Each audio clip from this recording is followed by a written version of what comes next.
Hi everyone, welcome to today's webinar. This is the sixth of a series of 10 Connect and Learn webinars designed to support the alcohol and drug clinicians throughout the regional and metropolitan Victoria, hosted by Turning Point and funded by the Department of Health and Human Services. My name's Sandra Rogue. I'm a Senior Trainer at Turning Point in the Workforce Development area, and I'll be hosting today's webinar. But before I go any further, I'd like to acknowledge the traditional owners of this land upon which the presenters and participants are located, and pay our respects to their elders and the elders of other Aboriginal communities.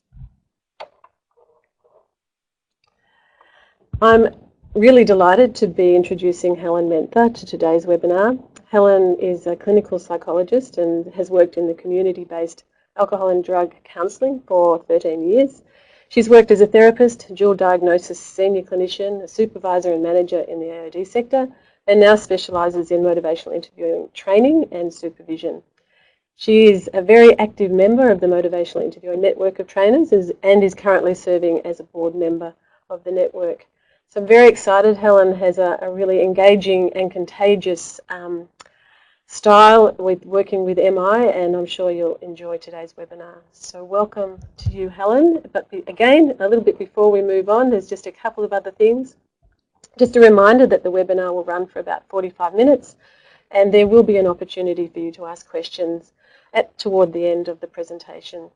You can ask the questions via the chat box down on the left-hand side of your screen, and you certainly will get an opportunity to do that throughout. You'll also get an opportunity to respond to an online poll. There's a couple of them actually, and we'll tell you a little bit more about those as they come about. The presentation itself will be available in the document folder down on the right-hand side of your screen. And if you have any technical problems, then the Redback phone number is also in the message section if you need them. I'd also like to just remind you that this webinar will be available on the Turning Point website shortly, and certainly so will all the previous webinars to date. So please go and have a look there when you have time. So now I'd like to hand over to Helen and welcome her. Thank you. So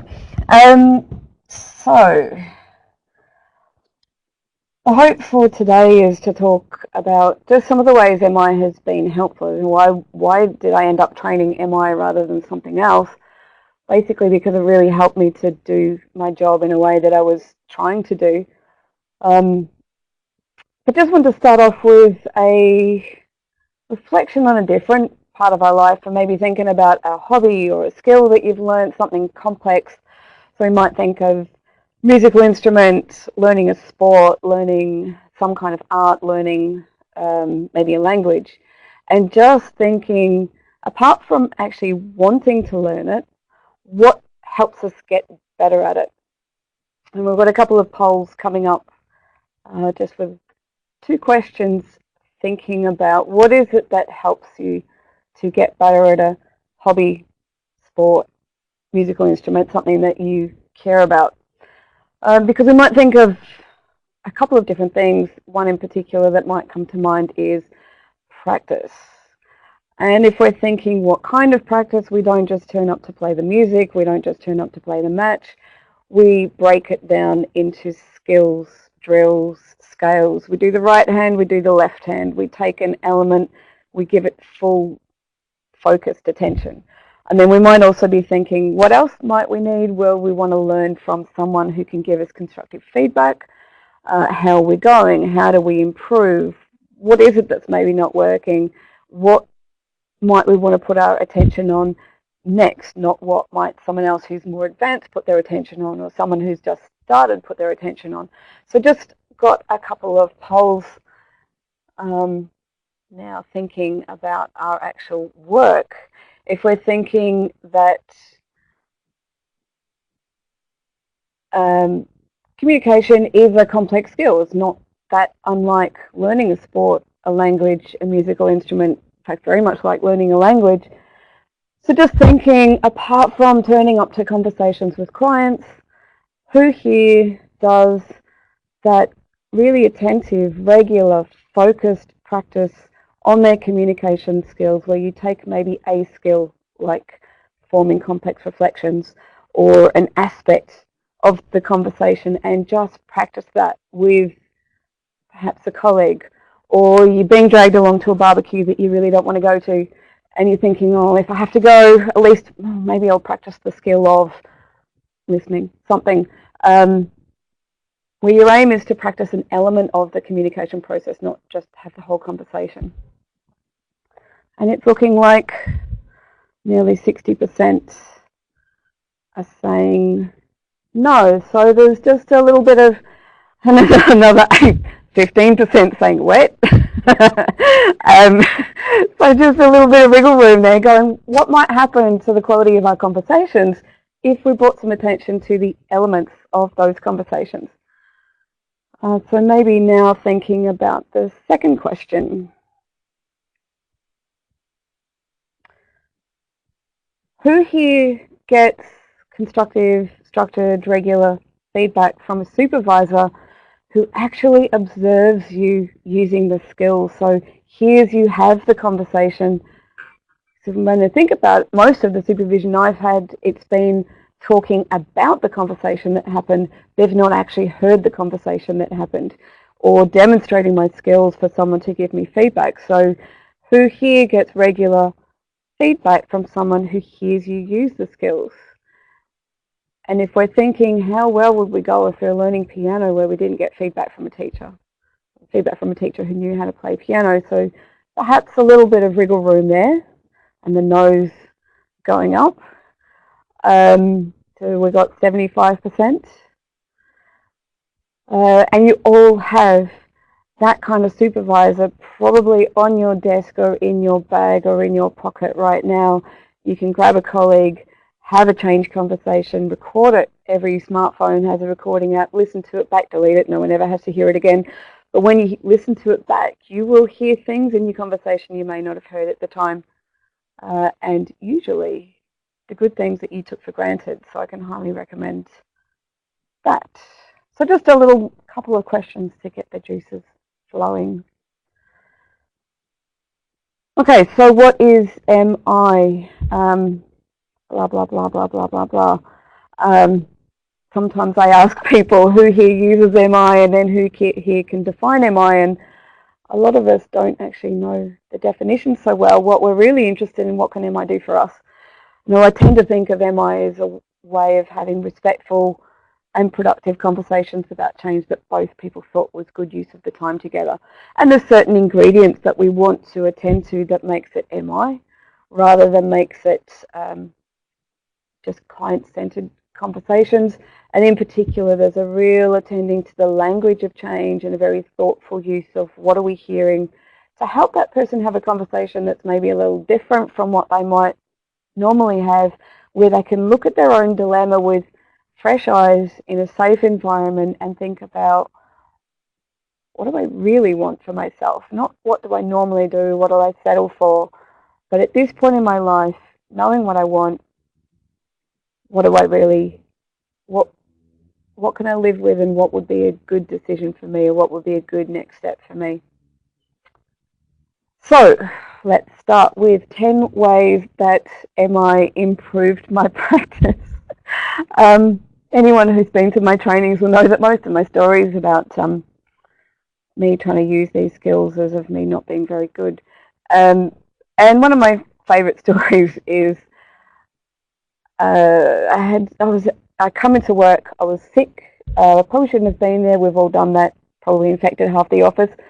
And I was working with a client who I knew it was really hard for her to come into the office. It was something like 3 buses for her to get there.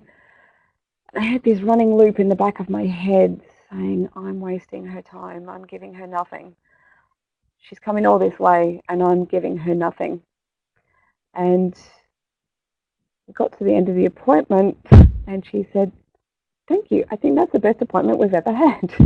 Basically, when I shut up, when I stopped trying so hard, something much better happened.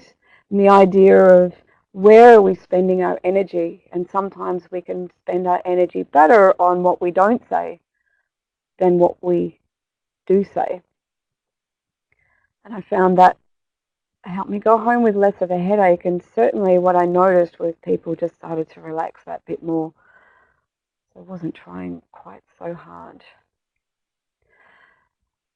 And this was another thing that really took pressure off. The idea that, yes, it's respectful to say we want to respect someone's autonomy, but at the same time, it's also a very pragmatic awareness that we can't actually make anyone do, think, feel, say anything. So why are we trying?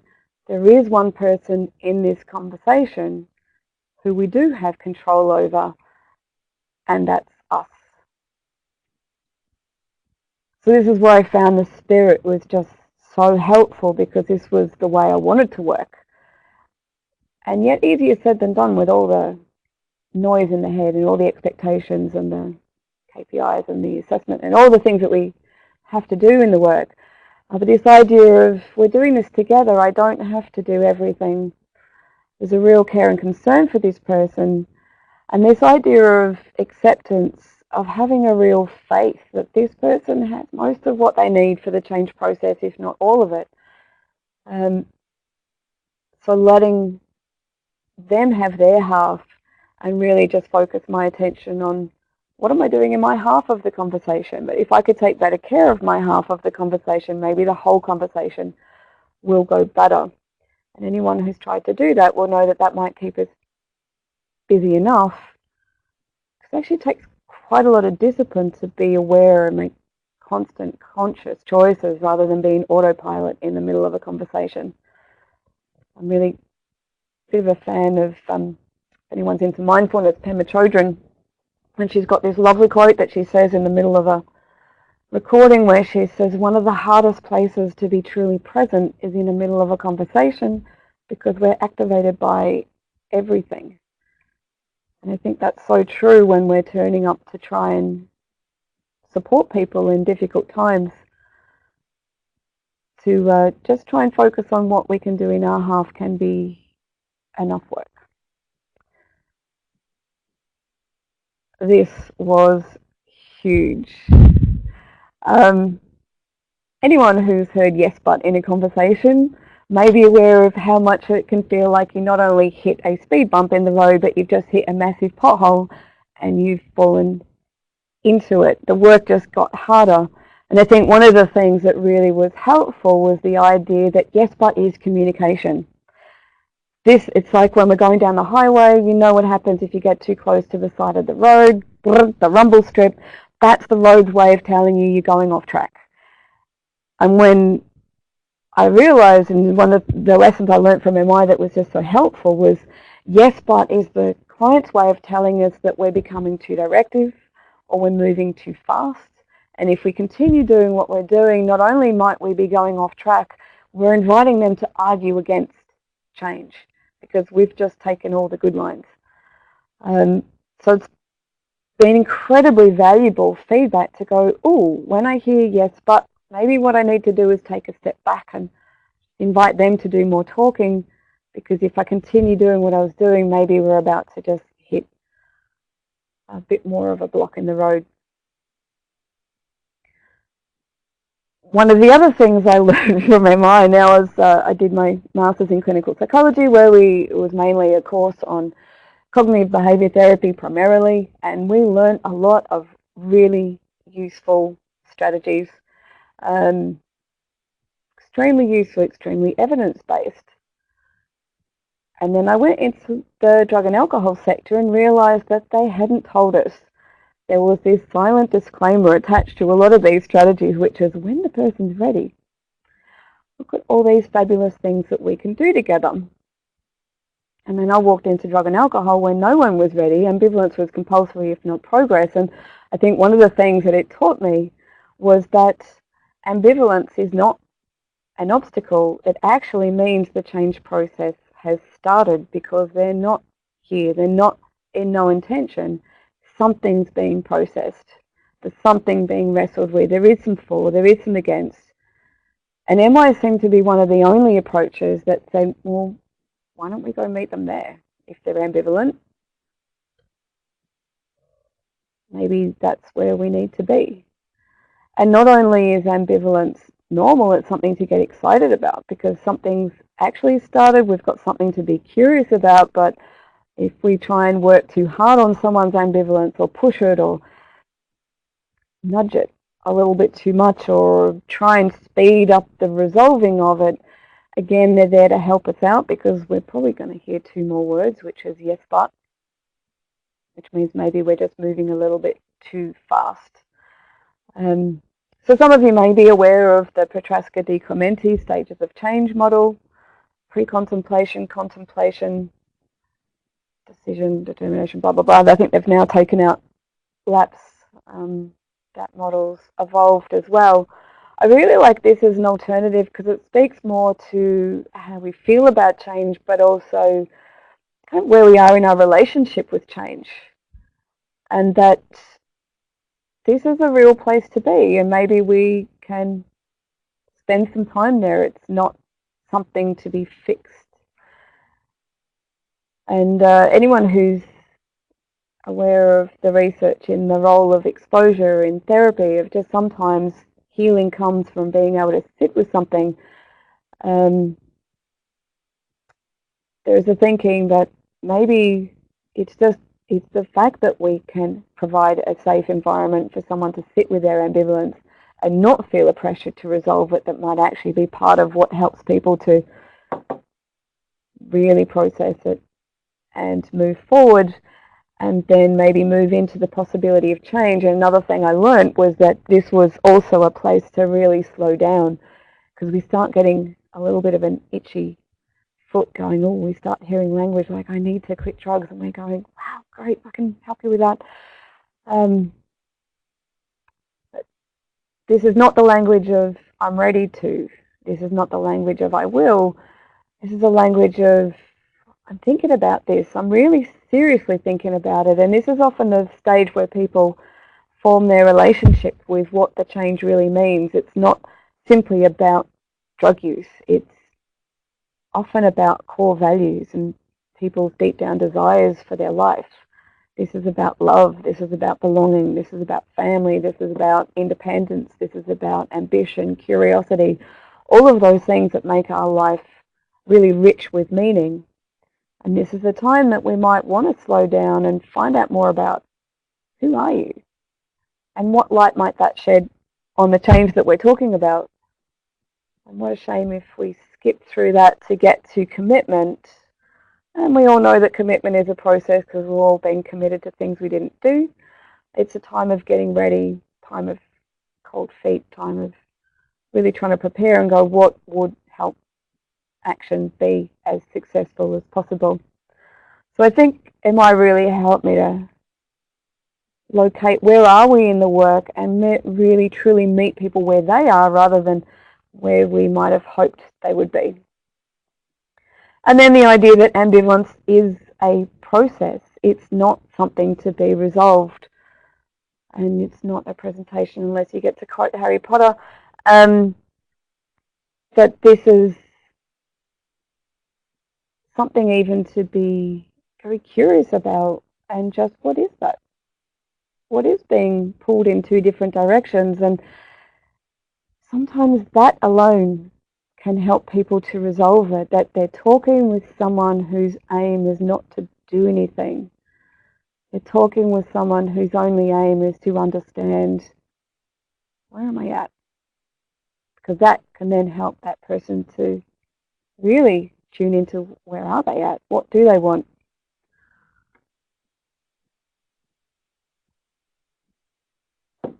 And then this idea that Sandra and I were talking about this before the webinar started. Motivational interviewing is not particularly well named because we're not motivating anyone and we're not doing any interviewing. Ideally, it's a conversation about meaning. What gives you meaning in your life? What matters? What gets that fire in the belly?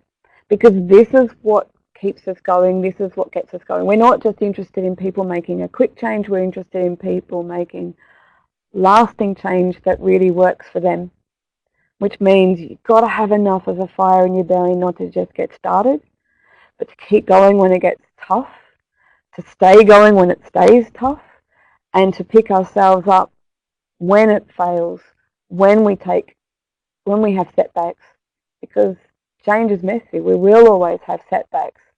We want the kind of change, we want that kind of meaning that people go, this is why I'm trying again. And in some ways, I think meaning doesn't just fuel action, but it's maybe action that fuels motivation. It's once we get that translation from what we deep down truly want, we start to get a taste of it. That's what motivates us to do the ongoing step-by-step chipping away. So what is it that gets a fire in someone's belly? And it's often not health. It's often not something that sounds sensible. It's something far more resonant in our heart or in our gut rather than in our head and in our knowledge. Bill Miller has a quote that I really like. MI can feel like you're taking the scenic route, but it really might be the shortcut. Another one from Monty Roberts, the horse whisperer, he talks about if you think it's only going to take 15 minutes, it might take all day. If you act like you've got all day, it might only take 15 minutes. This kind of paradox of when we slow down a conversation, when we just do each stage of it well, maybe we'll make more progress, maybe we'll move further, move faster, because we're really paying attention to the conversation that we're in and we're being very present to the conversation that we're in. So those of you who have met the new model or the new edition of motivational interviewing, so it changed in 2013, I really love what they've added here. So this idea that there's not just a change process that we can attend to, where is the person in that change process, we can also attend to where are we in the change conversation. Where are we in today's conversation and where are we in the broader body of work of the conversations. And at first we want to settle into a comfortable enough conversation. Doesn't always need to be full trust, that true therapeutic engagement. We just need a good enough engagement, be comfortable enough together to maybe have a worthwhile conversation. Then what's our purpose? When I was doing work where people were mandated from the courts, just because it said to do drug and alcohol counselling on the order doesn't mean that we had a shared focus yet. Someone else wanted them to address their drug use, but they might have been saying, actually, I really like it. I don't see the reason to quit. We only had focus when they saw something in it for themselves in that conversation, that there was something meaningful for them. So what is it that they want to get out of the time that we spend together? And in particular, why they might want to talk about this particular change. And you can hear that these two things are not unique to MI. What makes MI is when we move into the third stage of evoking, and this will keep us busy for the next 20, 30, 40 years of our career. It's one thing to know we want to evoke. It's quite another thing to gently find ways to do that, which is where we invite the other person to build up what would it mean for them to make a change that makes sense to them. And that's where we get quite skillful, we get quite particular, we focus in on their language, we start to make some very thoughtful choices about why we might highlight this part of what they've said rather than that part. And then finally, planning. And I really like this as a model because if we can just tune into where are we in this conversation, then all we want to do is just do the stage that we're in. If we're engaging, just engage. And Steve Rolnick will talk about no matter how long we have together, spend at least 20% of it engaging. So if you're a doctor with only 10 minutes, spend at least the first 2 minutes engaging and the rest 8 minutes may be more productive. If we're focusing, just focus. If we're evoke, just evoke. And then if we're finding a bit of friction, we may want to go back to an earlier stage and think, have we lost our focus? Do we need to reconnect with that? Do we need to change the focus, fine-tune it, or do we need to go back to engagement? Have we stepped a little away from each other? Are we missing the mark a little and we just need to reconnect? And then finally, this one deserves its own slide. Planning comes at the end like a good dessert, and yet one of the easiest things that we can slip into is premature planning. Someone's talking about, yeah, I'm thinking maybe I need to quit smoking, and we're straight up with, have you thought about the patches? We've gone straight into the planning. What we really want to do is build up the why before we move into the how, and we want to build up possible hows before we start moving into, okay, now what is it that you're thinking you will do? One of the best ways to improve our conversations about change is to leave planning for where it really belongs, and ideally for where the person's just that bit hungry for it. They're wanting to do it. Then it starts to really shine, and it often starts to get a momentum of its own. We might not need to work quite so hard to do the planning. And then this is so easy to say and so hard to do because our minds are busy. We're having thoughts about the next question, the next reflection. We're thinking about the last person we saw, the next person. And yet everything pretty much we need for that conversation about change is there within that person.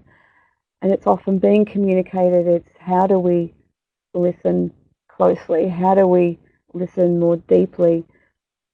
And again, anyone who's done anything like mindfulness training, when we do mindfulness off the breath, if we try and do mindfulness off the breath for 5 minutes, what we're probably going to do if we get really, really good at it is we're going to be mindful of leaving our breath 236 times at the least and coming back to the breath. So learning to tune into when did I just leave listening and how can I come back to it. And then what we can do in MI is we can start to train our ears to listen for certain things over others. And this kind of comes back to that idea of skills and drills. If you want to get better at tuning your ear for change talk and sustain talk, for example, can highly recommend that you sit down, get a bit of paper, draw a column, sustain talk, change talk, sit down and watch Home and Away, change talk, sit down and watch Home and Away, watch MasterChef, because any of those shows, any soap opera, any reality TV show does not exist if it's not full of dilemmas and dramas, because if you notice, there's not actually much plot. So if you think of MasterChef, you do, I don't, I put the chicken on the plate. I can't leave it off. It's the hero of the dish. But I'm not sure it's cooked. And if I serve the judges uncooked chicken, it could send me home. That do I, don't I talk. If you tune in to the people next to you in the pub when you're waiting for your friends to turn up, there'll be do I, don't I talk. For and against talk. So tuning your ear for the kind of things we hear in our conversations, in conversations that we're not in, can really help us to hear it when we are in a conversation and trying to attend to the everything.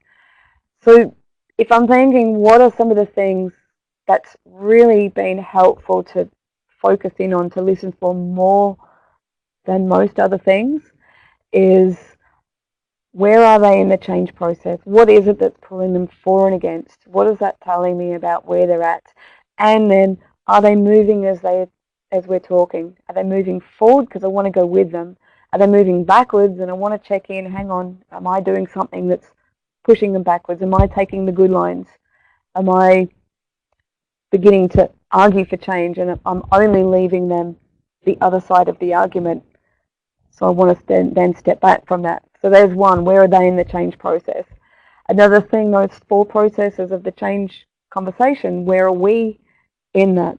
And can we just do what we need to do? How are we going in our engagement? Is there friction? Is there discord? Are we maybe just sitting a little apart from each other? Do we want to attend to that? Do we just need to catch our breath because something interesting or important just happened in the conversation and we might need to just stop and process that? So tuning into where are we together. And then Who are they? What does this person care about? What are their hopes? What are their dreams? What are their core values? And what light does that shed on this conversation that we're having together, this change we're talking about? And then thinking, what might actually be possible for them at this point in time? And far better to find the one little thing that they could do, maybe do, and get a sense of success or progress or something feeling a little better, that they might then go and think, what might be another little step, what might be another little step, then try and aim for something big that maybe is just a step too far away, and they don't have a good experience or feel too daunted to even start. And then finally, now anyone who knows, has been to any of my training, will know I'm a little bit enthusiastic about motivational interviewing and how the skills can really help us. And I'm also really aware that just because it's competent MI doesn't mean it's a good conversation. And I've heard conversations that would technically meet competence on a coding tool like the Motivational Interviewing Treatment Integrity tool, the MITI, just didn't sound like a good, real conversation. It sounded like a technical conversation. So I just wanted to finish with a story of two girls I knew in school. And they both played piano. I played piano and was really not very good. I don't think I can't just blame the fact I'm quite small and I've got little hands. I just wasn't particularly talented at piano, and these girls were. They were skilled, and they could do that thing I thought was a magic trick of they could sight read, they could see a piece of music they'd never seen before and then play it. And one of these girls was extraordinary in that she was pretty much note perfect. And yet I found it was kind of hard to listen to her. It was actually a bit boring listening to her because it just felt like a series of notes. The other girl, now she still had skills and she still worked to develop her skills. She made a lot of mistakes. She played with this heart and soul that was extraordinary, particularly for a girl of her age. And I could just listen to her play. It just transported you somewhere else. So this is what we want. MI is there to help support a better conversation. There are technical skills that we can learn, useful, practical things that can just make our life a bit easier, make the conversation go a bit better. There's some deep skills that we can learn that can really help us to navigate the tricky bits, and where there is this potential for something, but the other person is so stuck they're finding it hard to find the way themselves. But at the end of the day, the music is more important than the notes, and what we really want is for two humans to be having a really engaged, good, meaningful, kind, and gentle conversation with each other, where we talk about what really matters and what do they want and how could I be helpful in that process, and just see where that conversation takes us, because I think that's where the real magic of a good conversation lies, but I think that's where the real work lies, and the skills are there to support the work. We just don't want to mistake it for the work, that we're not just aiming to be technically proficient. We really want to connect with another human and see where are they at and what do they want. That was what I wanted to share, and happy to have some questions. Oh, is there a question?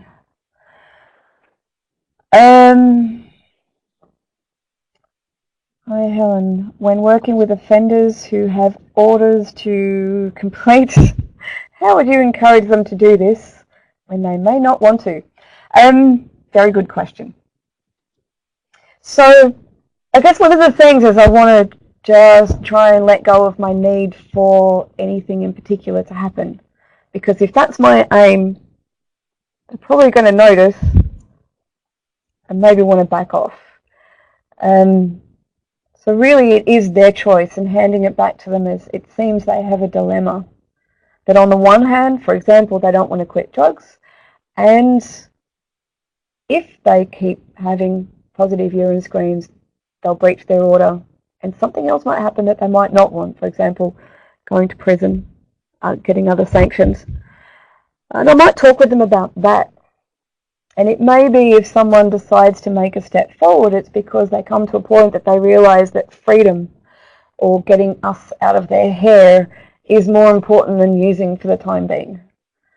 But I would be just wondering if they were to consider this change, what's in it for them? How does it look from their point of view? And it might not be, if they do make the change, it might not be because they want to, it's because they like what it gets them, that it resolves another problem. I guess we just come back to just starting from a point of curiosity. I don't know if that helps. I've got a couple of questions, Helen, that if you're happy to go for it.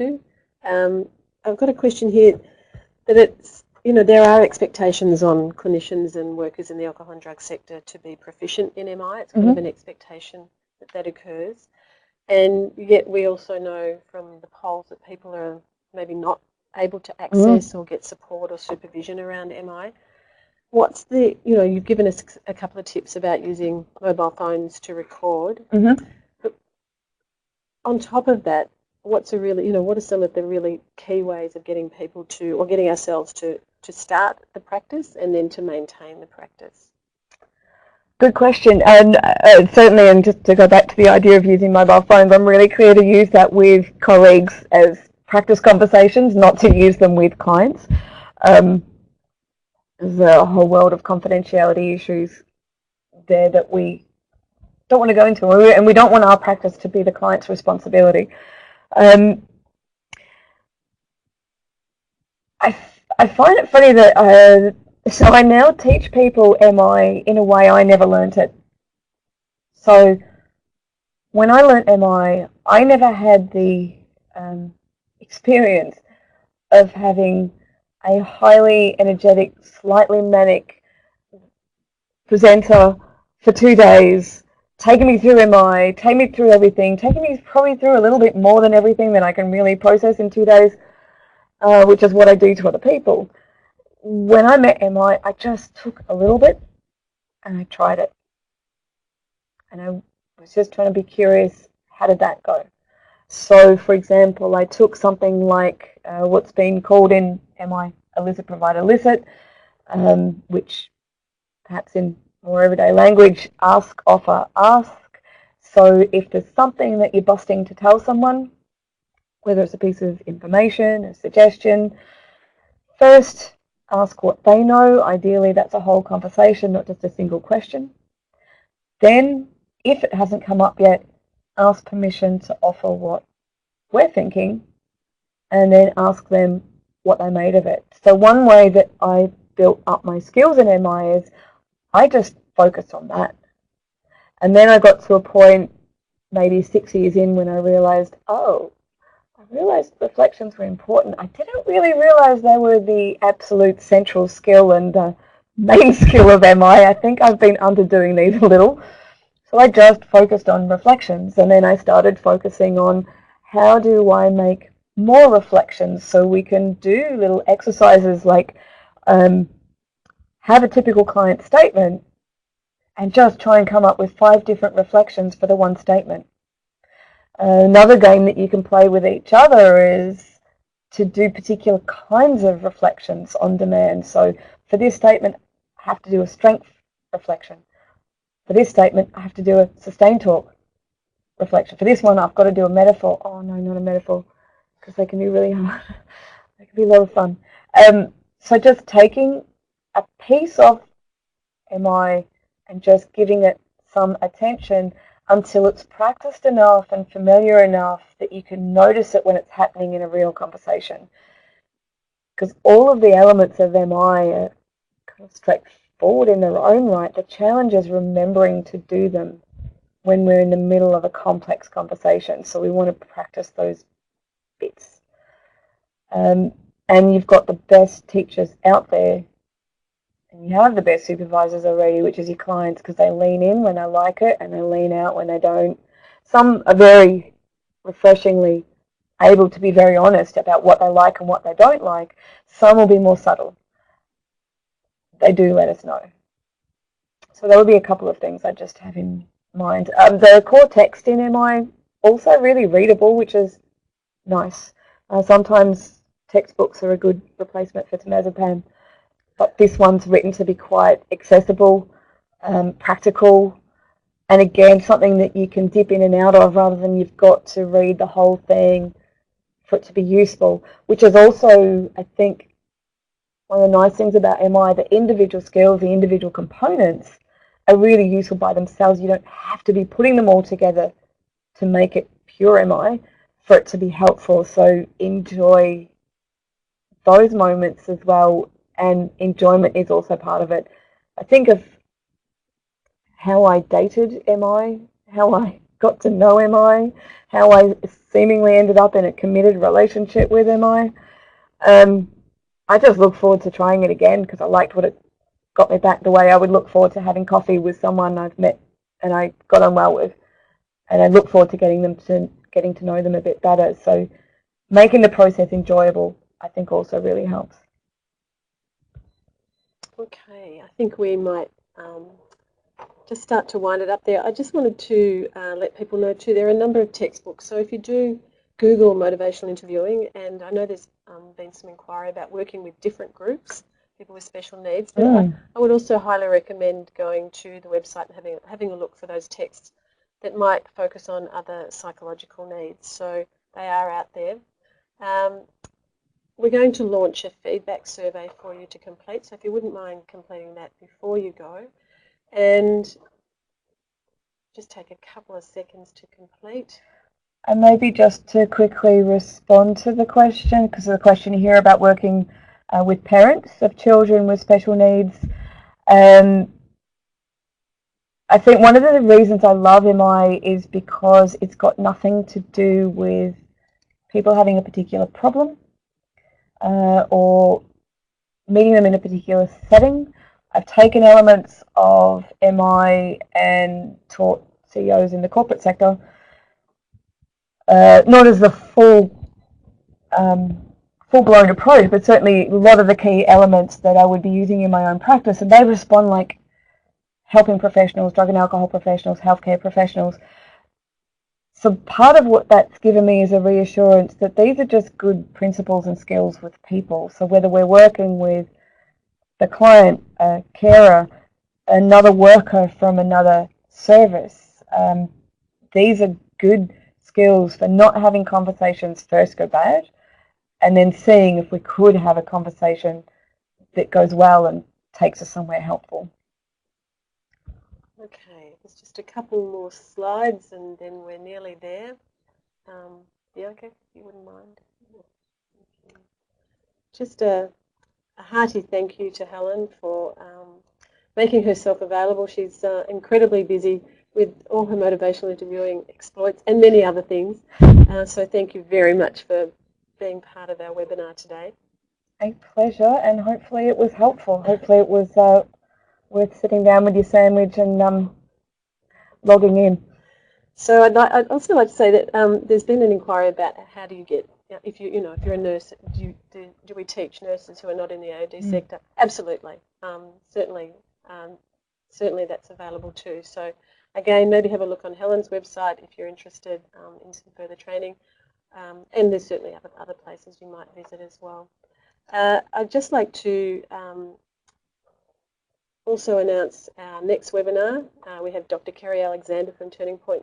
She'll be presenting on family violence from an AOD context. This will be on the 25th of July, and again from 1 to 2 o'clock.